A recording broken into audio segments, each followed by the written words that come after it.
भोपाल के मालवीय नगर में घर के बाहर भीड़ लगी हुई थी। सावित्री देवी का आज सुबह सुबह ही निधन हो चुका था।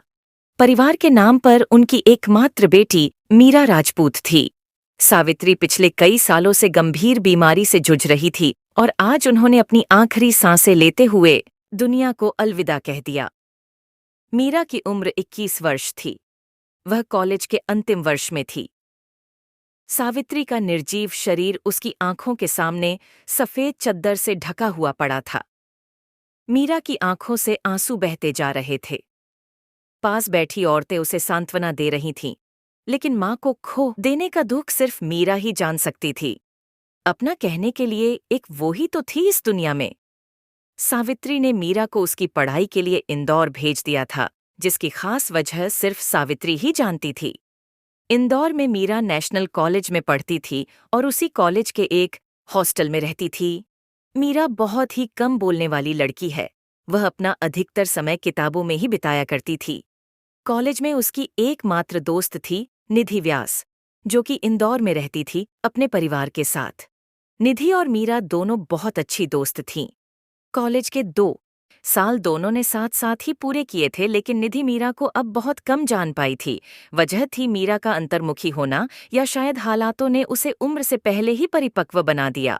मीरा इस बार बिना निधि को बिना बताए भोपाल आ गई थी। सावित्री के अंतिम संस्कार की तैयारी हो चुकी थी। जब उनके पार्थिव शरीर को ले जाया जाने लगा तो मीरा जोर जोर से रो पड़ी।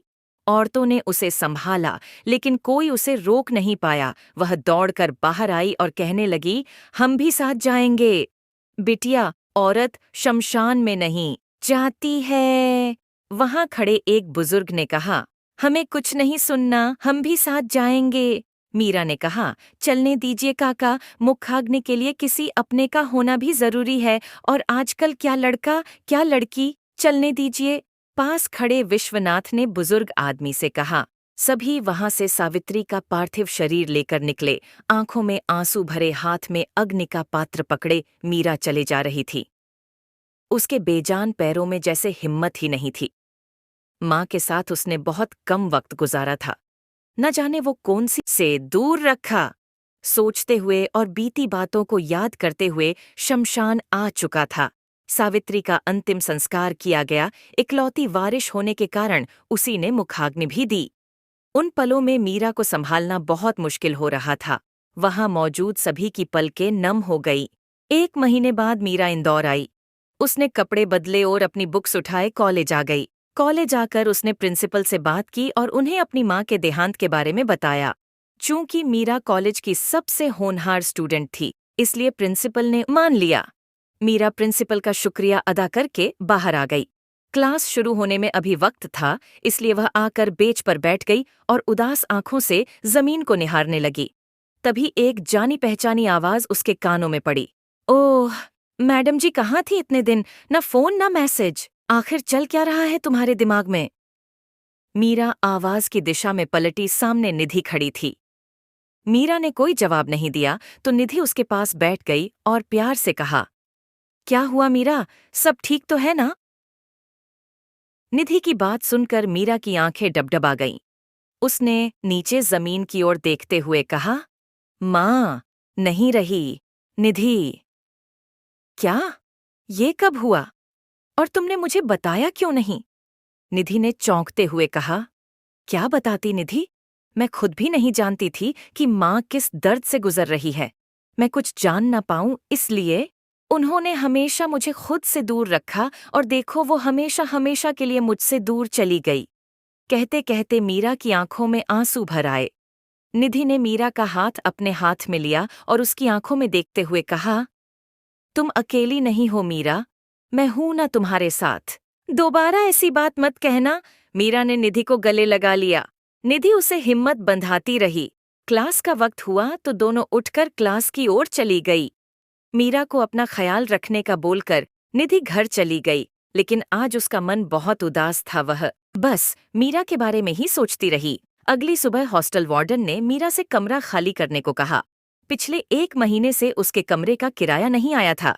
मीरा ने कुछ दिन की परमिशन मांगी, लेकिन वार्डन ने साफ शब्दों में उसे कमरा खाली करने को कह दिया। किसी ने उसकी मदद नहीं की।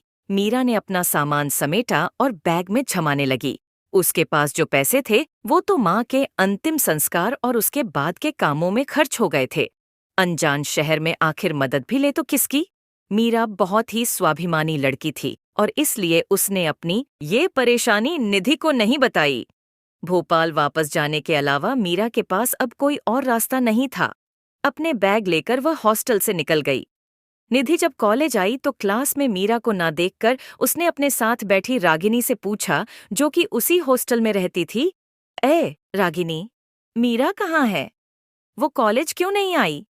अरे तुझे पता नहीं क्या, आज वार्डन मैडम ने उसे हॉस्टल से निकाल दिया, रागिनी ने फुसफुसाते हुए कहा। व्हाट? पर क्यों? निधि ने हैरानी से कहा। क्योंकि उसने हॉस्टल के रूम का किराया। मुझे डिस्टर्ब मत करो, पढ़ने दो, रागिनी ने कहा और बुक्स में नजरें गड़ा ली। निधि ने सुना तो सोचने लगी, इतना सब हो गया और मीरा ने मुझे बताया तक नहीं। ये लड़की भी ना, इसे समझना सच में बहुत मुश्किल है। पता नहीं इस वक्त वो कहाँ होगी। मुझे जाना होगा। निधि ने अपना बैग और बुक्स उठाए और क्लास के बाहर निकल गई। कॉलेज से सीधा वह हॉस्टल आई और मीरा की रूममेट से पूछा। रूममेट ने बताया कि मीरा वापस अपने घर जाने की बात कर रही थी। निधि वहां से निकली और तुरंत रेलवे स्टेशन आई। ट्रेन जा चुकी थी। निधि हताश हो गई। उसने उदास नजरों से ट्रेन को जाते हुए देखा और जैसे ही वापस जाने को मुड़ी, उसकी नजर बेंच पर बैठी मीरा पर गई। निधि खुशी से दौड़कर उसके पास आई, लेकिन अगले ही पल उसकी खुशी गुस्से में बदल गई और उसने कहा, समझती क्या हो अपने आप को? और ये इस तरह मुंह छुपाकर कहाँ जा रही हो? मुंह छुपाकर नहीं जा रहे, बताकर आए थे रागिनी को, मीरा ने धीमे स्वर में कहा।